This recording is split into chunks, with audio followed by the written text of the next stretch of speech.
तो बिजली की दुनिया का एक बहुत बड़ा सवाल है एसी बनाम डीसी। हम सब इनका इस्तेमाल रोज करते हैं, है ना? पर क्या कभी सोचा है कि इनमें से ज्यादा खतरनाक कौन है? चलिए आज इसी चौंकाने वाले सच का पता लगाते हैं। तो सवाल बहुत सीधा सा है।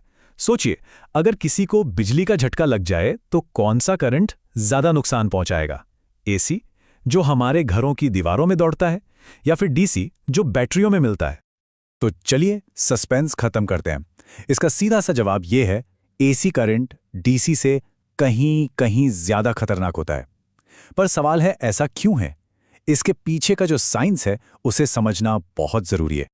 इसकी पहली और सबसे बड़ी वजह है हमारे शरीर का रिएक्शन। जी हाँ, हमारा शरीर इन दोनों करंट्स पर एकदम अलग अलग तरीके से रिएक्ट करता है।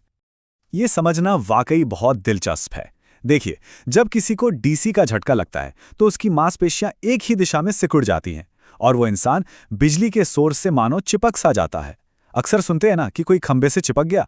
वो ज्यादातर डीसी के केस में होता है, लेकिन एसी में मामला बिल्कुल अलग है। एसी के झटके में शरीर तेजी से वाइब्रेट करने लगता है, कांपने लगता है, और ऐसा इसलिए होता है क्योंकि एसी करंट अपनी दिशा लगातार बहुत तेजी से बदलता रहता है। इससे शरीर को एक के बाद एक कई झटके लगते हैं।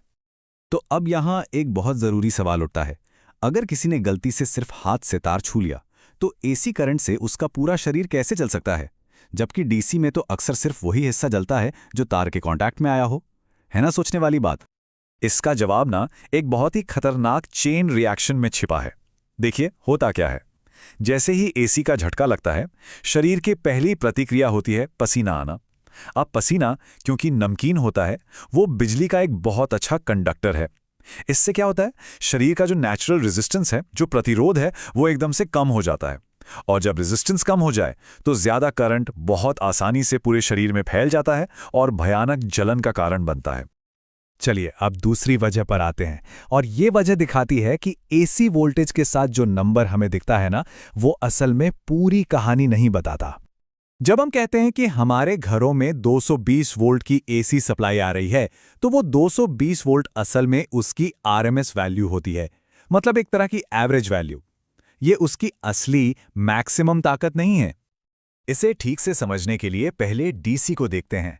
अगर 220 वोल्ट डीसी का झटका लगता है तो शरीर को ठीक 220 वोल्ट का ही करंट मिलेगा, बिल्कुल सीधा और स्थिर, जितना लिखा है उतना ही। लेकिन एसी के साथ कहानी पूरी तरह पलट जाती है, क्योंकि एसी करंट एक लहर, एक वेव की तरह चलता है। इसका वोल्टेज लगातार घटता बढ़ता रहता है। तो जो 220 वोल्ट की आरएमएस वैल्यू वाला एसी करंट है ना, उसका पीक वोल्टेज यानी उसकी सबसे ऊंची वैल्यू असल में लगभग 311 वोल्ट तक पहुंच सकती है। सोचिए, इसका सीधा मतलब यह है कि झटके के दौरान शरीर को असल में 220 वोल्ट से कहीं ज्यादा वोल्टेज झेलना पड़ता है। तो इन सब बातों का मतलब क्या निकलता है? ये सब जानना हमारे लिए जरूरी क्यों है? तो संक्षेप में कहें तो एसी करंट दो मुख्य वजहों से ज्यादा खतरनाक है।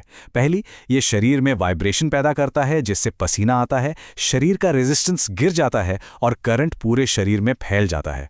और दूसरी वजह, इसका जो पीक वोल्टेज है वो उसके बताए गए एवरेज वोल्टेज से बहुत ज्यादा होता है, जो इसे कहीं ज्यादा पावरफुल और खतरनाक बना देता है।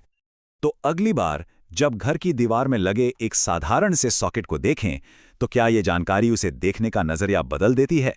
इस पर सोचना वाकई जरूरी है।